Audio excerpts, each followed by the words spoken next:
All right, let's talk about some books. Talk about a book. This book. Talk about it.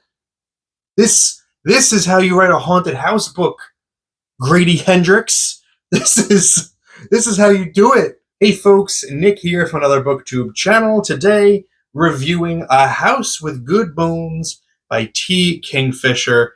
This was a really fortuitous book. Like I read this at a really just like interesting time because I just finished earlier this week How to Sell a Haunted House by Grady Hendrix, and I hated that book. And I posted a review of it already, um, explaining why. And I filmed it already before I read this. And I wish that I kind of didn't, because this is like a perfect companion to that book, except everything that I didn't like in How to Sell a Haunted House, I liked here. Like this book, I thought was really, really great. Um, and when I say that it's like a companion, it's really uncanny. There's so much in common. So they're both haunted house books, but it's not just that they're both haunted house books. It's that they center on single female characters in their 30s who have to return to their childhood home for a temporary visit. That childhood home is in one of the Carolinas. In this one, it's in North Carolina. In How to Sell a Haunted House, it was South Carolina. Um, they deal with the haunted house there, but it's not just the haunted house. They're also haunted by like familial relations. So that's important to both books. And and this is the kicker. Both books feature a scene in which the main character goes to Waffle House with one of their family members. And in fact, in both of them, they mention like the waitress comes up and takes their order. And so I had an authentic moment where my brain had already accepted that these books were like in the same universe. And I was like, oh, I wonder if it's the same Waffle House waitress for both. So I like to believe that it was the same waitress, even though it's a different Carolina. Maybe she fled from South Carolina. She was like, some weird stuff happened there. Let me go one state up, and now it's going to happen again. I don't know. I've already gotten off track. This review's only been going on for like 2 minutes. Um, Let me talk about this book, House with Good Bones by T Kingfisher. This is the story of Sam. Samantha is a archaeoentomologist. So she looks for bugs at archaeological dig sites. She's an expert in that stuff, and in living bugs as well. She's an expert in. She has to go home because her dig has been postponed temporarily because they found human remains. So she stops and she decides to stay with her mother nearby for however long it takes.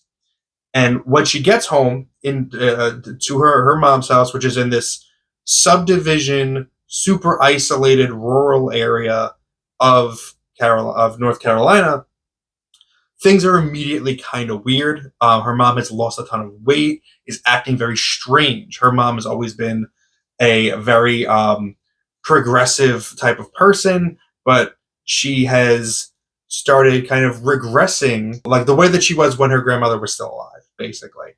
The grandmother was very much a conservative figure in their lives and a bit tough to deal with.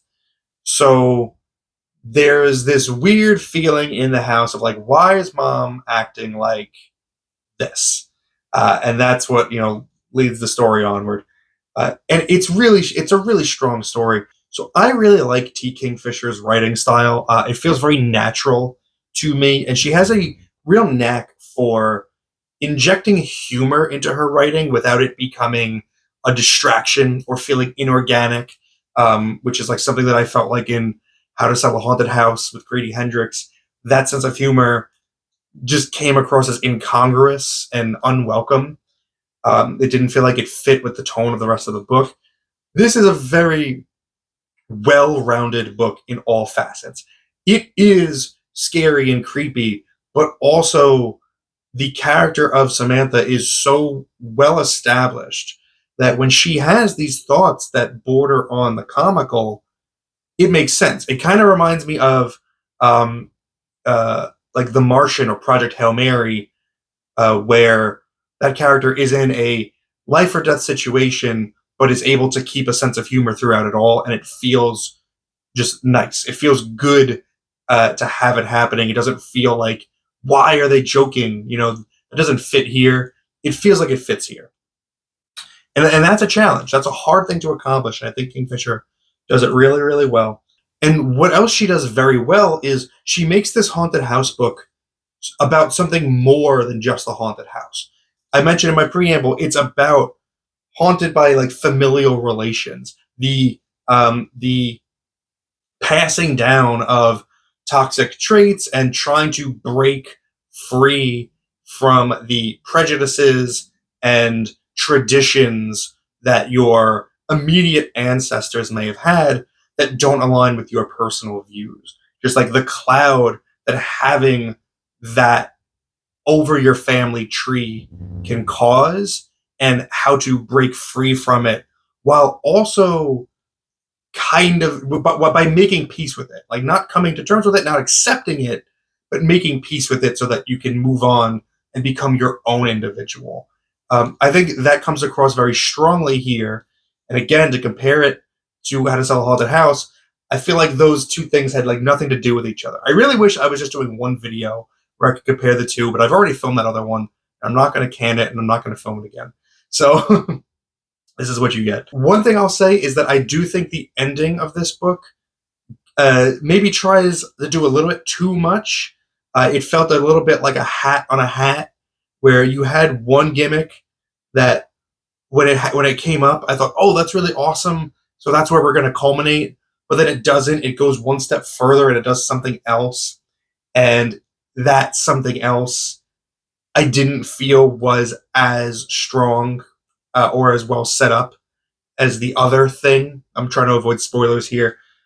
So felt like it going a little bit too far, but it didn't take away all that much from the overall experience. I thought this was really terrific. I thought the characters were great. I thought the tone was pitch perfect. So I had a lot of fun with this book. I think this is a really solid haunted house book that I think you'll have a really good time with as well. My arbitrary and subjective grade for A House with Good Bones by T Kingfisher is 8 out of 10. Do with that what you will. If you've read this book, let me know your thoughts about it in the comments below. Thank you very much for spending some time with me today, but now it's time to get back to reading.